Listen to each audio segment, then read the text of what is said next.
안녕하세요. 밤이 깊었네요. 오늘 하루도 고생 많으셨죠?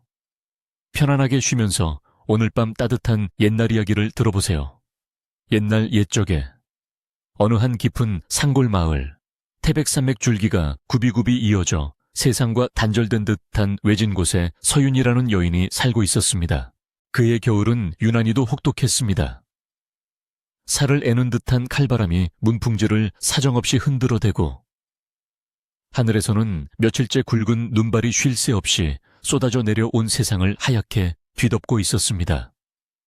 마을 어귀에서 멀리 떨어진 외딴 곳, 다 쓰러져가는 초가집 굴뚝에서는 희미한 연기만이 간신히 피어오르고 있었는데 그곳이 바로 마을 사람들이 입에 올리기조차 꺼리는 서윤의 거처였습니다. 지붕을 덮은 볕짚은 세월에 풍패사가 검게 변해 있었고 흙벽 곳곳에는 금이가 있어 황소바람이 드나들었습니다. 하지만 이 낡고 초라한 집보다 더 서윤을 춥게 만드는 것은 사람들의 싸늘한 시선이었습니다. 서윤에게는 남들에게 보이기 싫은, 아니 보일 수 없는 비밀이 하나 있었습니다. 그녀의 오른쪽 얼굴 절반을 뒤덮고 있는 붉고 검은 반점이 그것이었습니다. 태어날 때부터 가지고 나온 이 흉측한 자국 때문에 마을 사람들은 그녀를 도깨비 댁이라고 부르며 수근거렸습니다. 아이들은 그녀를 보면 울음을 터뜨렸고 어른들은 재수가 없다며 침을 뱉거나 피하기 일쑤였습니다. 홍이가 꽉 찼음에도 중매쟁이의 발길조차 닿지 않던 그녀는 결국 가세가 기울어 병석에 누운 남편에게 팔려가듯 시집을 왔으나 그마저도 얼마 지나지 않아 세상을 떠나고 말았습니다. 남편을 잡아먹은 여자라는 억울한 누명까지 쓴 채 서윤은 이 외딴 집에서 그림자처럼 숨죽여 살아가고 있었습니다. 그러나 신은 서윤에게 가혹한 시련만을 주신 것은 아니었습니다. 흉측한 얼굴 뒤에는 누구보다 따뜻하고 섬세한 손길이 숨어 있었습니다. 그녀가 끓여내는 음식에는 묘한 힘이 있었습니다. 비록 가진 것이 없어 거친 보리쌀에 시래기 몇 줄기를 넣고 끓인 투박한 된장국일지라도 서윤의 손을 거치면 산의 진미 부럽지 않은 깊고 구수한 맛이 났습니다. 그녀가 밭에서 캐온 나무를 묻히면 그 향긋함이 십리 밖끝까지 퍼졌고 아픈 이웃을 위해 몰래 문 앞에 두고 온 죽 한 그릇은 웬만한 보약보다 효험이 좋았습니다. 사람들은 그 맛에 감탄하면서도 정작 음식을 만든 이가 도깨비 댁이라는 사실을 알면 찜찜해하며 외면하곤 했습니다. 서윤은 자신의 재주를 뽐낼 생각도 하지 못한 채 그저 긴 머리카락을 늘어뜨려 얼굴을 가리고 묵묵히 부엌을 지킬 뿐이었습니다. 어느 날 늦은 오후였습니다. 회색빛 구름이 낮게 깔려 금방이라도 폭설이 쏟아질 것 같은 날씨였습니다. 서윤은 부엌 한 구석에 쭈그리고 앉아 남은 쌀독을 긁고 있었습니다. 바닥을 드러낸 독에서는 쌀알 부딪히는 소리조차 들리지 않았습니다. 끼니를 걱정해야 하는 처량한 신세에 한숨을 내쉬던 찰나 살인문이 거칠게 열리며 들이닥친 불청객이 있었습니다. 그는 죽은 남편의 남동생이자 마을에서 제일 가는 부자로 소문난 최판석이었습니다. 비단 두루마기를 걸치고 갓을 삐딱하게 쓴 그의 모습에서는 기름진 음식 냄새와 역한 술 냄새가 진동했습니다. 판석은 서윤이 나와 인사하기도 전에 흙투성이 신발을 신은 채 마루 위로 성큼성큼 올라섰습니다. 판석은 방 안을 훑어보며 코를 막았습니다. 마치 더러운 벌레라도 보는 듯한 경멸, 어린 눈빛이 서윤의 얼굴. 정확히는 그녀가 필사적으로 가리고 있는 오른쪽 뺨에 머물렀습니다. 그는 헛기침을 크게 한 번 하더니 대뜸 소리를 질렀습니다. 형님이 돌아가신 지가 언젠데 아직도 이 집구석을 차지하고 있는 개냐. 우리 최씨 가문의 땅에 내 같은 흉물이 살고 있다는 것만으로도 조상님들이 노하셔서 집안의 우환이 끊이질 않는다. 당장 짐을 싸서 나가거라. 판석의 목소리는 매서운 겨울바람보다 더 날카롭게 서윤의 가슴을 후벼 팠습니다. 서윤은 파르르 떨리는 손을 맞잡으며 고개를 숙였습니다. 갈 곳이 없습니다. 도련님, 이 엄동설 안에 쫓겨나면 저는 얼어 죽고 맙니다. 제발 겨울만이라도 나게 해주십시오. 그녀의 목소리는 기어 들어가듯 작았지만 그 속에는 생존을 위한 절박함이 담겨 있었습니다. 그러나 판석에게 자비란 없었습니다. 그는 콧방귀를 뀌며 마당에 침을 뱉었습니다. 내 사정 따위 내가 알게 뭐냐. 내일 날이 밝는 대로 사람을 시켜 이 흉가 같은 집을 허물어 버릴 테니 그리 알아라. 이 땅은 명당이라. 흉물을 치우고 정자를 지으면 우리 가문이 더 번창할 것이야. 판석은 서윤의 애원 따위는 들을 가치도 없다는 듯 등을 돌렸습니다. 대문 밖에는 그의 하인들이 낄낄거리며 서윤을 손가락질하고 있었습니다. 저 여자가 그 유명한 도깨비 댁인가 봐. 얼굴을 보니 밥맛이 뚝 떨어지네. 그들의 속삭임이 비수처럼 날아와 꽂혔습니다. 판석이 떠난 뒤 닫히지 않은 살인문 사이로 매서운 눈보라가 들이닥쳤습니다. 서윤은 힘없이 주저앉았습니다. 방 안의 온기는 순식간에 사라졌고 냉골 같은 바닥의 한기가 얇은 치마폭을 뚫고 들어왔습니다. 그녀의 눈에서는 눈물조차 흐르지 않았습니다. 너무나 큰 절망은 눈물마저 말라버리게 한다는 것을 그녀는 뼈저리게 느끼고 있었습니다. 어둠이 완전히 내려앉았습니다. 밖에서는 늑대의 울음소리 같은 바람소리가 윙윙거렸고 낡은 문풍지는 찢어질 듯 비명을 질렀습니다. 서윤은 멍하니 아궁이 앞에 앉아 꺼져가는 불씨를 바라보았습니다. 남은 것이라고는 한 줌도 안 되는 보리쌀과 말라비틀어진 무 몇 조각뿐이었습니다. 내일이면 쫓겨날 신세. 어디로 가야 할지 막막하기만 했습니다. 친정도, 친구도 없는 천의 고아와 다름없는 처지였습니다. 차라리 이대로 잠들어서 다시는 깨어나지 않았으면 좋겠다는 생각이 스멀스멀 피어올랐습니다. 그때였습니다. 부엌문 밖에서 쿵하는 둔탁한 소리가 들려왔습니다. 바람에 나뭇가지가 부러지는 소리인가 싶었지만 이내 희미한 신음소리가 이어졌습니다. 서윤은 두려움에 몸을 떨면서도 조심스럽게 부엌문을 열었습니다. 눈보라가 얼굴을 때려 눈을 뜨기조차 힘들었습니다. 눈을 가늘게 뜨고 앞을 보니 눈 쌓인 마당 한가운데에 누군가가 쓰러져 있었습니다. 검은 승복은 해져서 너덜너덜했고 집시는 다달아 발가락이 꽁꽁 얼어 있었습니다. 눈 속에 파묻힌 사람은 미동도 하지 않았습니다. 그냥 문을 닫고 모른 척할 수도 있었습니다. 내 코가 석자인데 남을 돌볼 여력 따위는 없었으니까요. 하지만 서윤의 발은 이미 그 사람을 향해 움직이고 있었습니다. 차가운 눈밭을 맨발로 뛰쳐나간 서윤은 쓰러진 노승을 힘겹게 부축해 방 안으로 옮겼습니다. 노승의 몸은 얼음장처럼 차가웠고 숨소리는 끊어질 듯 위태로웠습니다. 서윤은 서둘러 아랫목에 이불을 펴고 노승을 눕혔습니다. 그리고는 마지막 남은 장작을 아궁이에 밀어넣고 불을 지폈습니다. 타닥타닥 타오르는 불꽃을 보며 그녀는 잠시 망설였습니다. 쌀독에 남은 쌀은 그녀가 죽기 전에 먹을 마지막 식량이었습니다. 이것을 써버리면 정말로 아무것도 남지 않게 됩니다. 꼬르륵거리는 배가 요동을 쳤습니다. 하지만 서윤은 고개를 저으며 쌀을 씻기 시작했습니다. 어차피 죽을 목숨. 가는 길에 배고픈 이에게 밥 한 끼 대접하고 가는 것이 사람 된 도리겠지.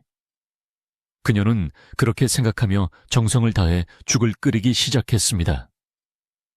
물을 잘게 썰어 넣고 보리쌀이 푹 퍼질 때까지 저어가며 그녀는 자신의 모든 온기를 그 솥 안에 쏟아부었습니다. 보글보글 끓어오르는 뚝배기, 소리가 적막한 방 안을 가득 채웠습니다.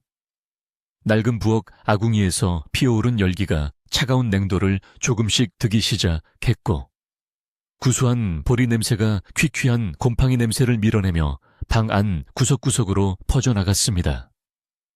서윤은 숟가락으로 정성스럽게 죽을 저으며 솥 바닥이 눌어붙지 않도록 온 신경을 집중했습니다.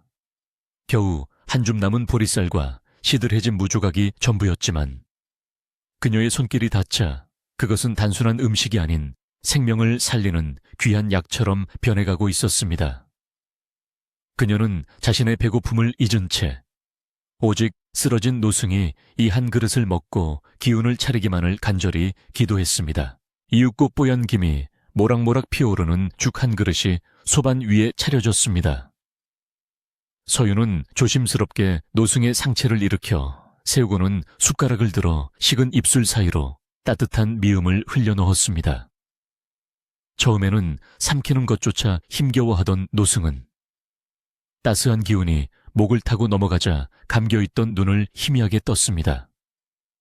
죽의 온기가 얼어붙은 오장육부를 녹이는 듯 노승의 창백했던 얼굴에 아주 조금씩 혈색이 돌아오기 시작했습니다.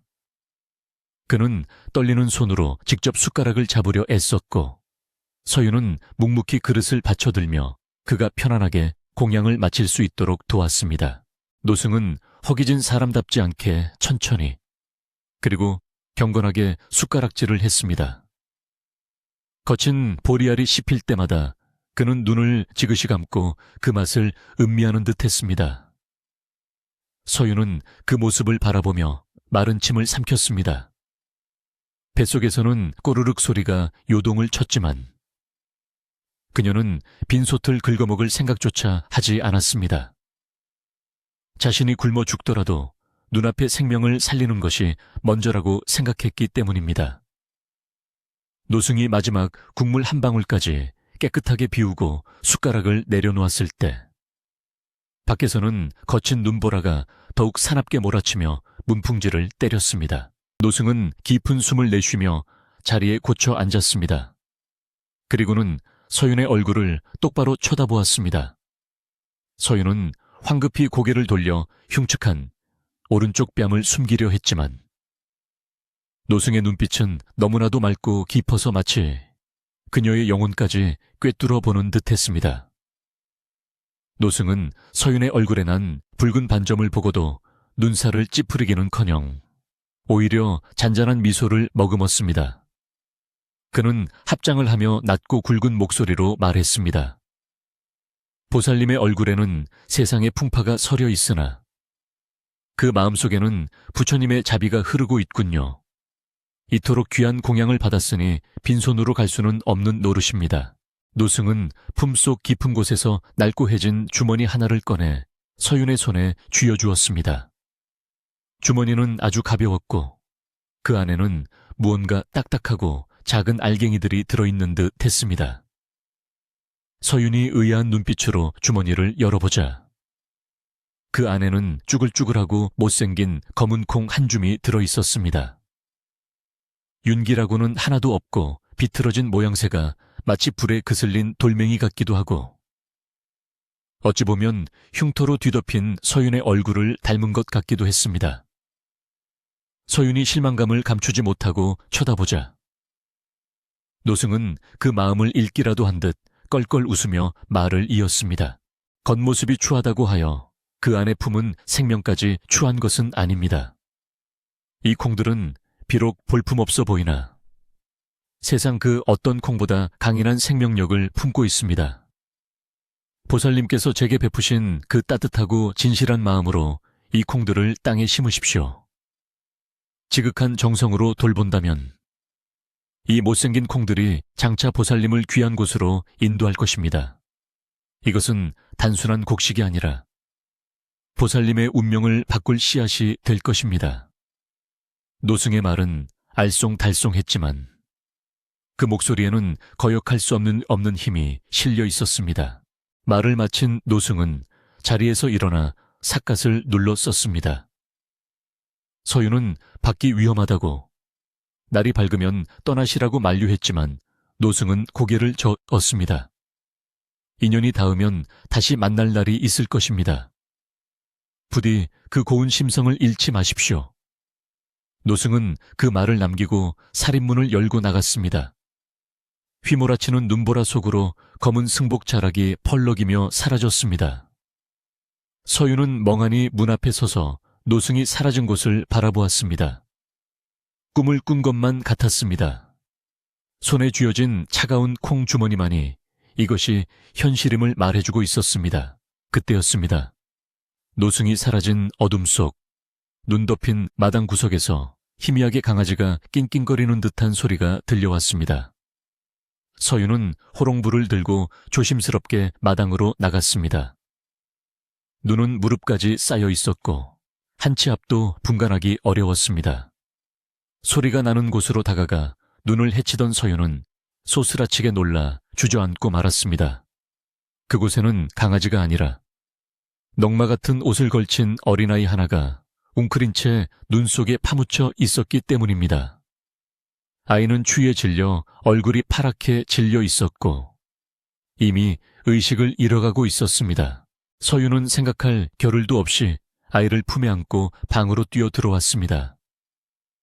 아이의 몸은 꽁꽁 얼어붙은 장작처럼 딱딱했습니다. 서윤은 아이의 젖은 옷을 벗기고 자신의 소미불로 감싼 뒤 아이의 손과 발을 끊임없이 주물렀습니다. 제발 살아라. 제발 눈을 떠라. 그녀는 눈물을 흘리며 아이의 차가운 몸에 자신의 천을 나누어 주었습니다.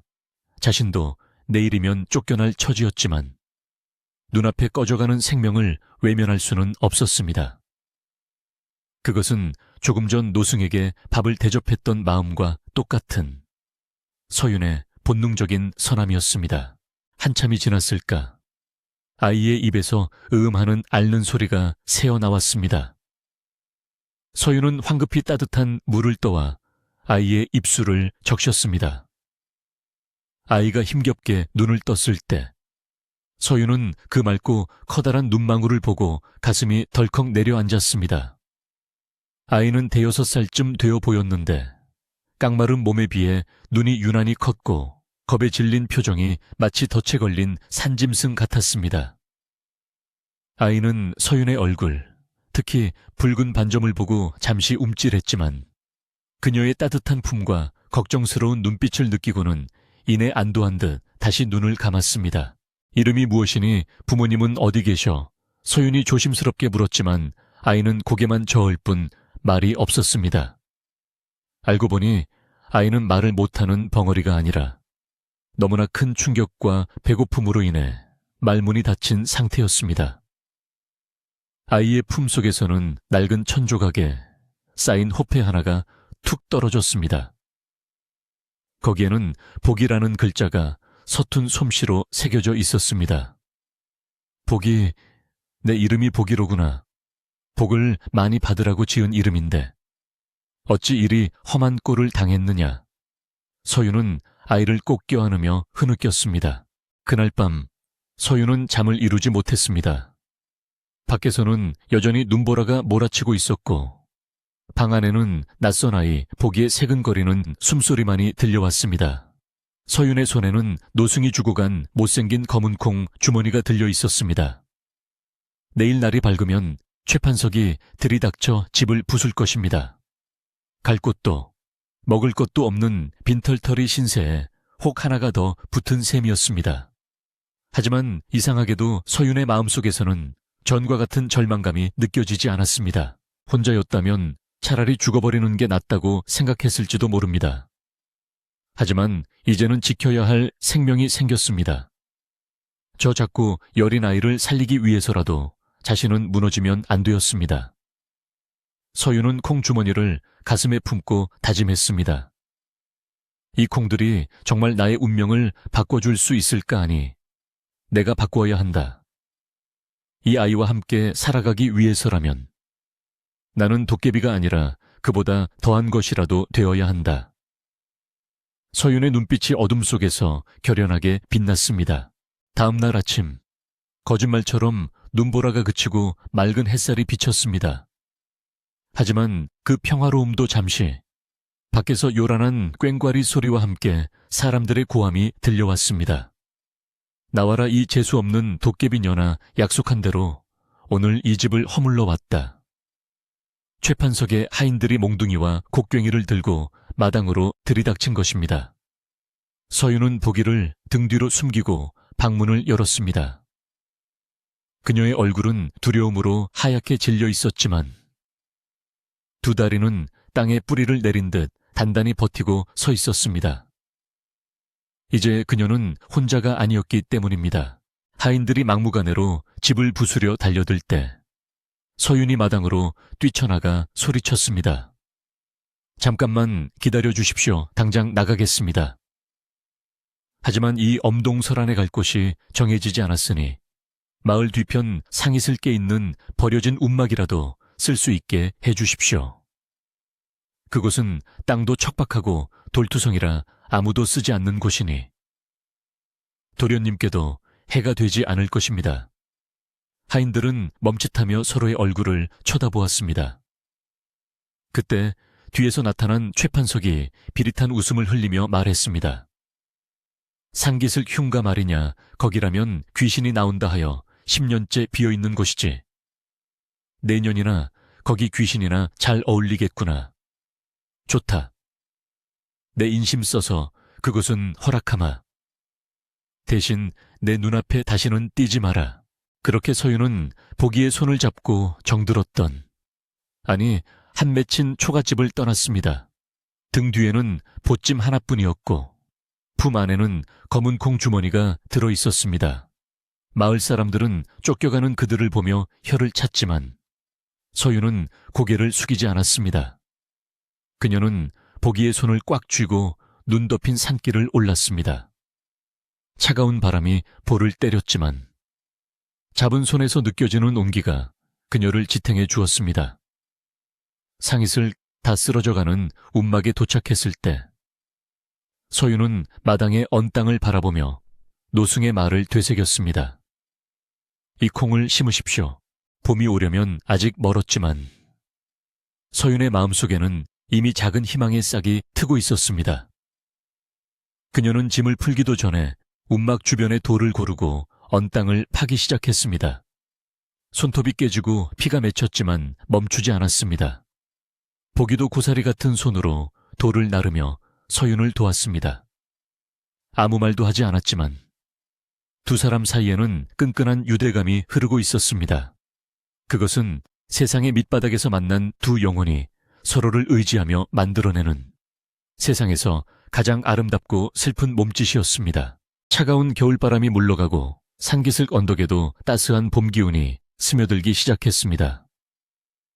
겨우내 꽁꽁 얼어붙었던 계곡물은 맑은 소리를 내며 흐르기 시작했고 메마른 나뭇가지 끝에는 연두색 새싹이 수줍게 고개를 내밀었습니다.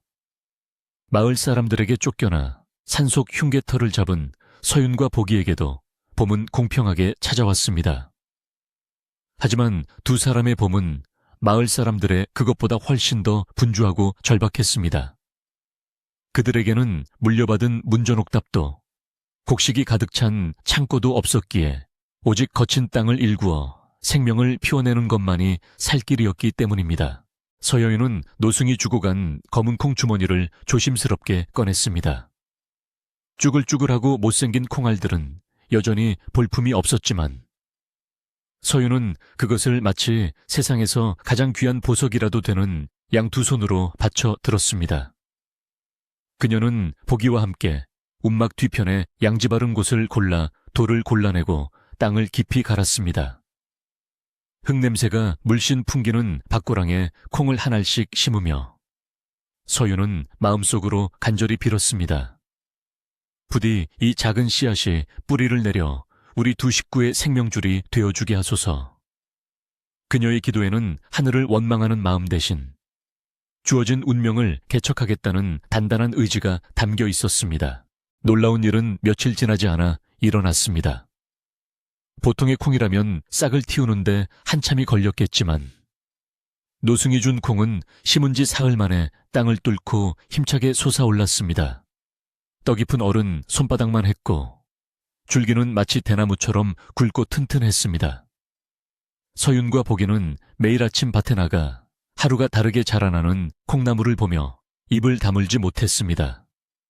잡초를 뽑아주고 물을 길어다 주는 고된 노동 속에서도 두 사람의 얼굴에는 웃음꽃이 피어났습니다.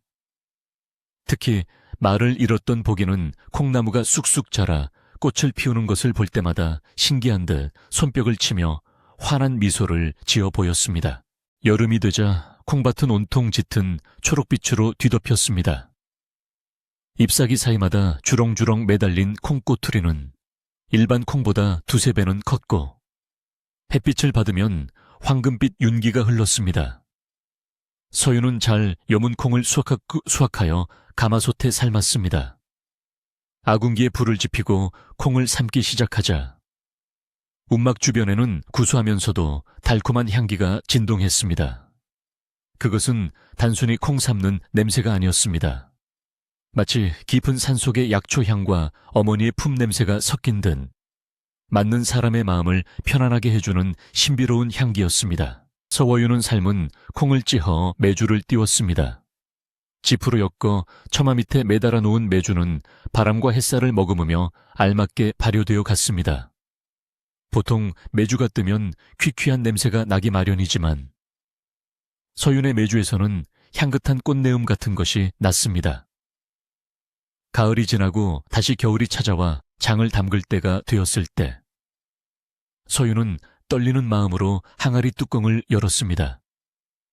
짙은 갈색으로 잘 익은 된장은 마치 꿀처럼 윤기가 흘렀고 손가락으로 찍어 맛을 보니 짜지 않으면서도 깊은 감칠맛이 입안 가득 퍼졌습니다. 그것은 서윤의 정성과 노승의 신비한 씨앗이 만들어낸 기적의 맛이었습니다. 그러던 어느 해 여름, 마을에 끔찍한 재앙이 닥쳐왔습니다. 장마가 끝나고 습한 무더위가 기승을 부리자 아랫마을 사람들 사이에서 원인을 알 수 없는 역병이 돌기 시작한 것입니다. 멀쩡하던 사람이 갑자기 고열에 시달리며 설사를 하고 며칠을 버티지 못하고 피를 토하며 쓰러졌습니다. 의원들이 백방으로 약을 써보았지만 소용이 없었고 무당을 불러 구술해도 역병은 멈추지 않았습니다. 마을 곳곳에서는 곡소리가 끊이지 않았고 사람들은 공포에 질려 대문을 걸어 잠그고 밖으로 나오지 않았습니다. 활기차던 마을은 순식간에 죽음의 그림자가 드리운 유령 마을처럼 변해버렸습니다. 산기슭 움막에 사는 서윤과 보기도 마을의 소식을 들었지만 다행히 그들은 무사했습니다. 그들은 매일 서윤이 담근 된장으로 끓인 국과 나물을 먹으며 건강하게 지내고 있었습니다. 어느 날 서윤은 땔감을 구하러 산을 내려오다가 길가에 쓰러져 있는 한 노인을 발견했습니다. 그는 마을에서 숯을 구워 파는 천민이었는데 역병에 걸려 얼굴이 흙빛으로 변한 채 가쁜 숨을 몰아쉬고 있었습니다. 사람들은 전염될까 두려워 그를 피해 다녔고 노인은 길바닥에서 외롭게 죽어가고 있었습니다. 서윤은 잠시 망설였습니다.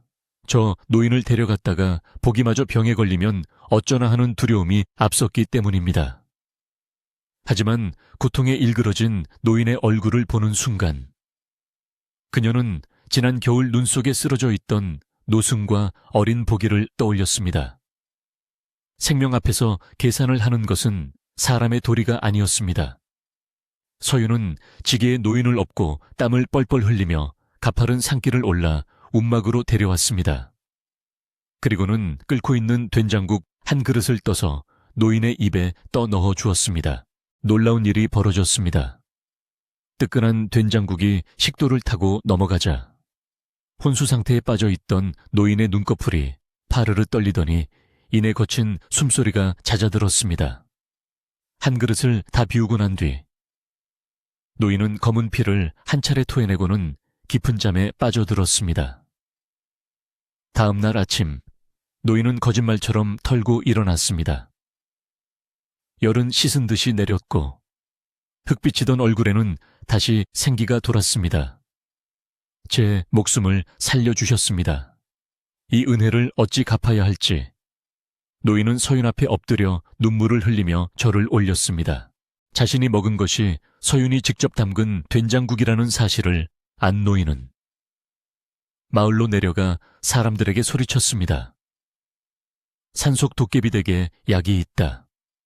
그 여자가 끓인 된장국을 먹고 내가 살아났다. 처음에는 아무도 그 말을 믿지 않았습니다.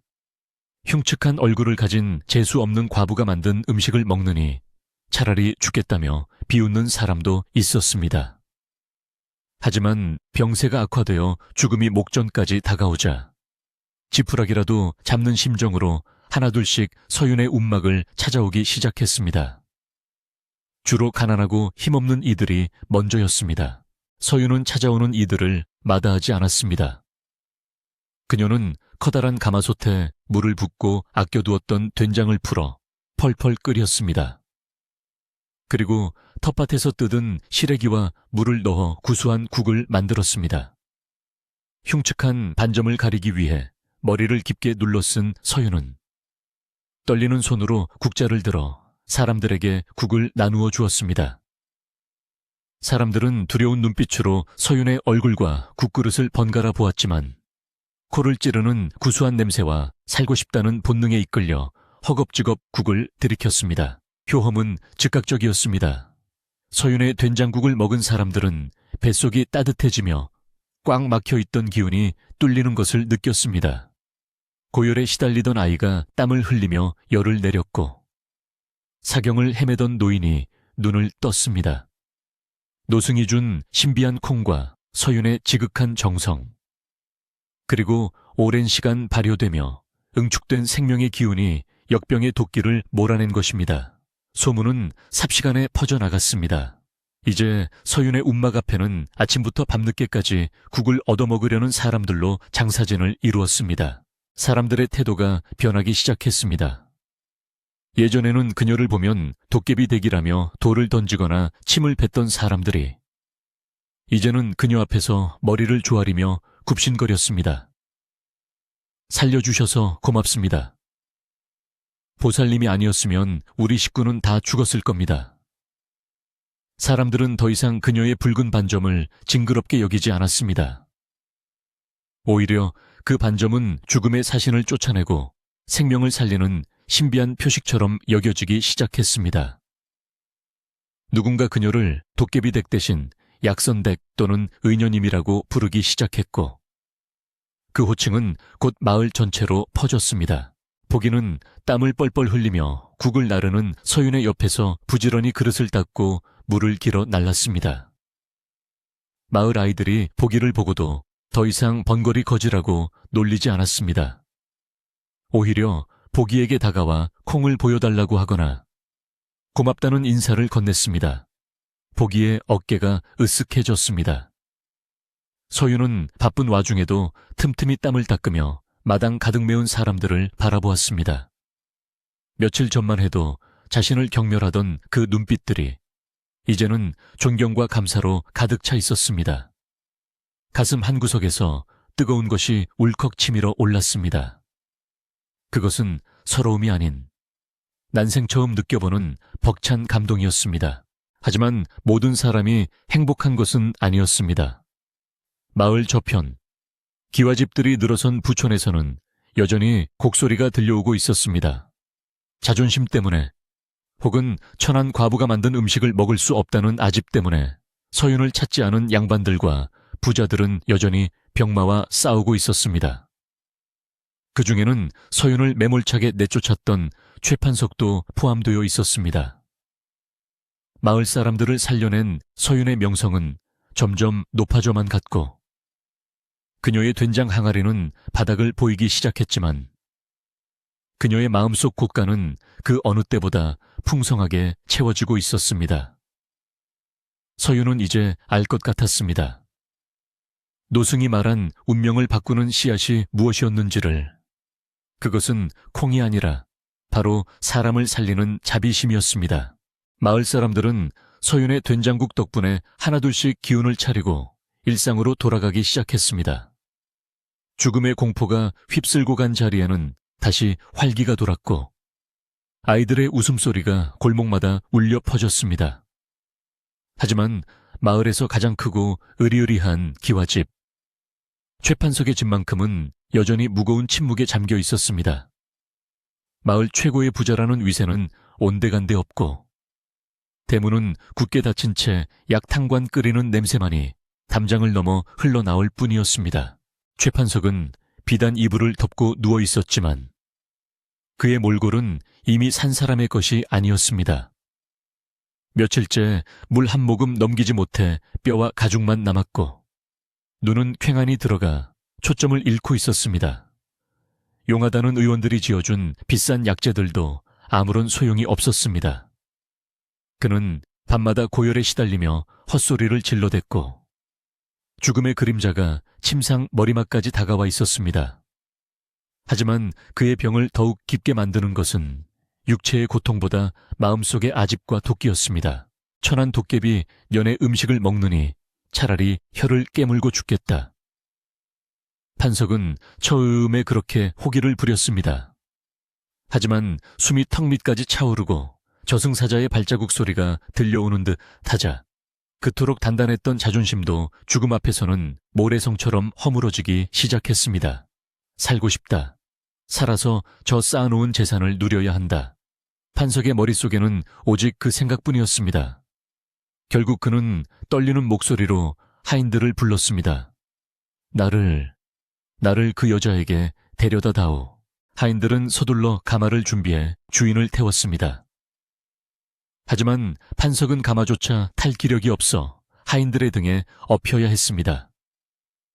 화려한 비단옷 대신 초라한 행색으로 판석 일행은 서윤이 사는 상이슬 움막을 향해 산길을 올랐습니다. 예전 같으면 쳐다보지도 않았을 험한 길을 오르며 판석은 자신이 그토록 모질게 쫓아냈던 제수의 얼굴을 떠올리며 회한의 눈물을 흘렸습니다. 과연 그녀가 나를 살려줄까? 문전박대를 당해도 할 말이 없다는 생각이 그의 가슴을 짓눌렀습니다. 서윤은 마당에서 콩을 고르다 헐떡이며 올라오는 판석 일행을 보았습니다. 한때 자신을 벌레 보듯 했던 시동생이 다 죽어가는 짐승처럼 엎혀오는 모습을 보자 서윤의 손이 잠시 멈칫했습니다. 억울하게 쫓겨나던 그날의 소름이 파도처럼 밀려왔기 때문입니다. 하지만 서윤은 곧장 부엌으로 달려가 뚝배기를 꺼냈습니다. 그녀에게는 원망보다 사람을 살려야 한다는 마음이 더 컸습니다. 그녀는 솥바닥에 조금 남은 진한 된장국을 퍼서 판석의 입에 가져다 대었습니다. 판석은 서윤이 내미는 숟가락을 받아먹을 힘조차 없었습니다. 서윤은 판석의 머리를 받쳐 안고 조심스럽게 국물을 흘려 넣어주었습니다. 목구멍을 타고 넘어가는 따스하고 구수한 국물은 마치 말라버린 대지에 내리는 단비와도 같았습니다. 첫 숟가락이 들어가자 멈췄던 위장이 움직였고 두 번째 숟가락이 들어가자 차갑게 식었던 손발에 온기가 돌기 시작했습니다. 그것은 세상 어떤 명약보다 강력한 생명의 기운이었습니다. 국 한 그릇을 모두 비운 판석은 깊은 숨을 내쉬며 눈을 떴습니다. 흐릿하던 시야가 맑아지며 눈앞에 서윤의 얼굴이 들어왔습니다. 오후의 햇살이 서윤의 등 뒤로 쏟아지고 있었습니다. 판석의 눈에 비친 서윤의 오른쪽 뺨에 있는 붉은 반점은 더 이상 흉측한 도깨비의 낙인이 아니었습니다. 그것은 마치 불타는 자비심을 상징하는 보살의 붉은 연꽃처럼 성스럽고 아름답게 보였습니다. 판석은 비틀거리며 자리에서 일어나 바닥에 무릎을 꿇었습니다. 형수님, 아니 의녀님, 제가 죽을 죄를 지었습니다. 눈이 멀어 귀한 분을 알아보지 못하고 짐승만도 못한 짓을 했습니다. 제발 이 못난 놈을 용서해 주십시오. 판석은 땅에 머리를 찌으며 통곡했습니다. 그의 진심 어린 사죄에 서윤의 눈에서도 뜨거운 눈물이 주르륵 흘러내렸습니다. 묵은 체증이 내려가듯 가슴속에 응어리져 있던 한이 눈 녹듯 사라지는 순간이었습니다. 서윤은 조용히 판석의 손을 잡아 일으켰습니다. 도련님, 살아나셨으면 되었습니다. 이제 다 잊으십시오. 그날 이후 최 판석은 완전히 다른 사람이 되었습니다. 그는 약속대로 서윤에게 빼앗았던 집과 땅을 모두 돌려주었을 뿐만 아니라 자신의 재산 절반을 털어 마을에 빈민 구휼소를 세웠습니다. 그리고 서윤에게 그곳의 운영을 맡아달라고 간청했습니다. 서윤은 더 이상 숨어 지내는 과부가 아니었습니다. 그녀는 양지 바른 곳에 번듯한 기와집을 짓고 약선원이라는 간판을 내걸었습니다. 그곳은 배고픈 이에게는 밥을 주고 아픈 이에게는 약이 되는 음식을 대접하는 마을의 보금자리가 되었습니다. 세월이 흘러보기는 어느덧 듬직한 청년으로 자라났습니다. 그는 서윤의 곁을 지키며 콩 농사를 짓고 어머니처럼 따르며 효도를 다했습니다. 서윤의 밭에서 나는 콩은 보살콩이라 불리며 나라님께 진상될 정도로 유명해졌습니다. 사람들은 이제 서윤의 얼굴에 있는 반점을 보며 복점이라 불렀고 그녀의 손을 한 번이라도 잡아보는 것을 영광으로 여겼습니다. 그녀가 끓여내는 된장 냄새는 온 마을을 감싸 안는 어머니의 품처럼 포근했습니다. 어느 맑은 가을 날 노년이 된 서윤은 황금빛으로 물든 콩밭 한가운데 서 있었습니다. 바람에 흔들리는 콩꼬투리들이 사각거리는 소리가 마치 그 옛날 눈보라 속으로 사라진 노승의 연불소리처럼 들려왔습니다. 서윤은 하늘을 올려다보며 환하게 미소 지었습니다. 척박한 땅에서도 뿌리를 내리고 기어이 열매를 맺는 콩처럼 그녀의 인생 또한 모진 풍파를 이겨내고 찬란한 결실을 맺은 것입니다. 그녀의 손에는 여전히 흙이 묻어 있었지만 그 손은 세상 그 어떤 옥수보다 아름다웠습니다. 자, 이야기는 여기서 끝이 납니다. 어떠셨나요? 밥 한 끼의 정성이 만들어낸 기적 같은 이야기였지요. 겉모습이 화려한 것보다 투박하더라도 그 안에 담긴 진심이 훨씬 더 귀하다는 것을 서윤은 평생을 통해 보여주었습니다. 여러분도 혹시 주위에 겉모습만 보고 판단하여 외면한 이웃은 없는지 한번 돌아보시는 건 어떨까요? 어쩌면 그들이 여러분의 인생을 바꿀 귀한 콩, 한 줌을 쥐고 있을지도 모르니까요. 밤이 많이 깊었습니다. 부디 따뜻한 꿈 꾸시고 내일 아침에는 김이 모락모락 나는 따뜻한 밥 한 그릇 드시길 바랍니다. 안녕히 주무세요.